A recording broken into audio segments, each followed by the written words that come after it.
Page 84. I've never seen her melt words before. The words commonly and compliment come to mind. Compliment Katie. Boy, Elliot must be good. Christian rolls his eyes and stares down at me. His expression is unreadable, although maybe he's mildly amused. He tucks a stray strand of hair that has worked its way free from my ponytail behind my ear. My breath hitches at the contact, and I lean my head into his fingers. His eyes soften, and he runs his thumb across my lower lip. My blood sears in my veins. All too quickly, his touch is gone. Later, babes, he murmurs, and I have to laugh because it's so unlike him. But even though I know he's being irreverent, the endurement tugs at something deep inside of me. I'll pick you up at 8. He turns to leave, opening the front door and stepping out onto the porch. Elliot follows him to the car, but turns and blows Kate another kiss, and I feel an unwelcome pang of jealousy. So, did you? Kate asks as we watch them climb into the car and drive off, the burning curiosity evident in her voice. No, I snap irritably, hoping that will halt the question.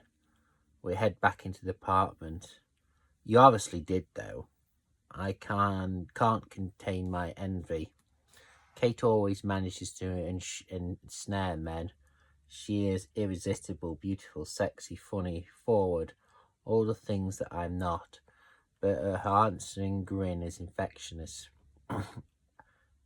And I'm seeing him again this evening. She claps her hands and jumps up and down like a small child. She cannot contain her excitement and happiness, and I can't help but feel happy for her.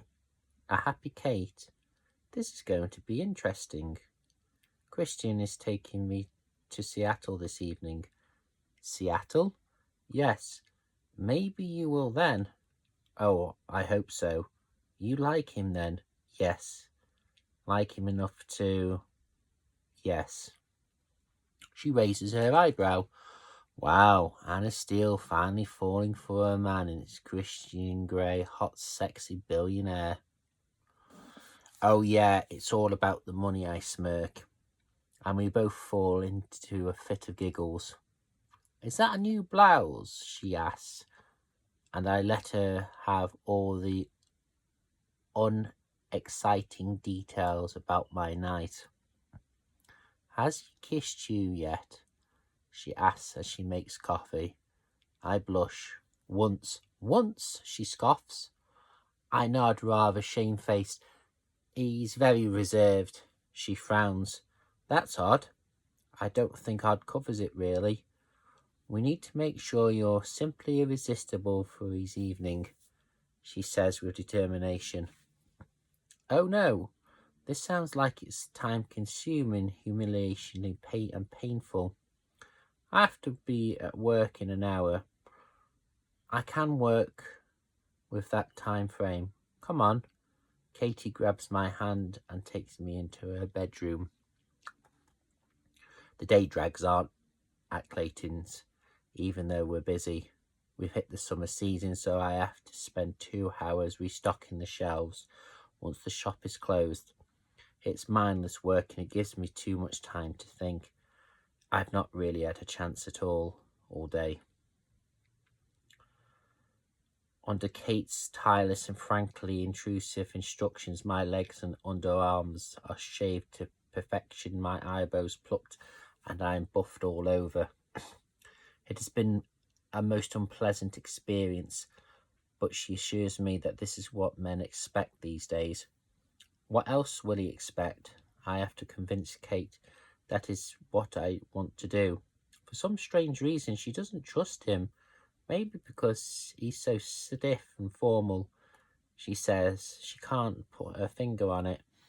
But I have promised to text her when I arrive in Seattle.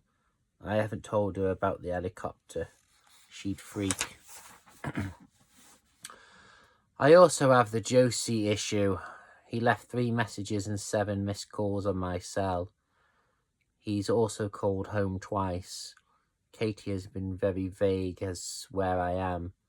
He'll know she's covering for me. Katie doesn't do vague, but I've decided to let him stew. I'm still too angry with him.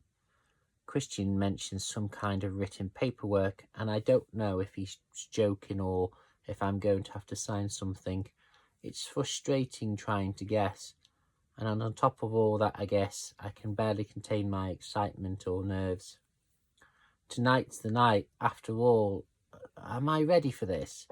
My inner goddess glares at me, tapping her small foot impatiently. She's been ready for this for years. She's been ready for this for anything with Christian Grey. But I still don't understand what he sees in me. Mousy Anna Steele. It makes no sense. He is punctual, of course, and waiting for me when I leave Clayton's. He climbs out of the back of the Audi to open the door and smiles warmly at me. Good evening, Miss Steele, he says. Mr. Grey, I nod politely to him and I climb into the back seat of the car. Taylor is sitting in the driving seat. Hello, Taylor, I say. Good evening, Miss Steele. Her voice is polite and professional. Christian climbs in the other side and clasps my hand, giving it a gentle squeeze that echoes throughout my body. How was work? He asks. Very long, I reply, and my voice is too husky, too low and full of need. Yes, it's been a long day for me too. What did you do? I manage. I went hiking with Elliot.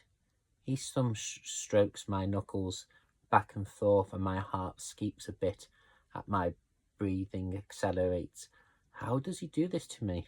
He's only touching a very small area of my body and the hormones are flying. The drive to the heliport is short, and before I know it, we arrive. I wonder where the fabled helicopter might be.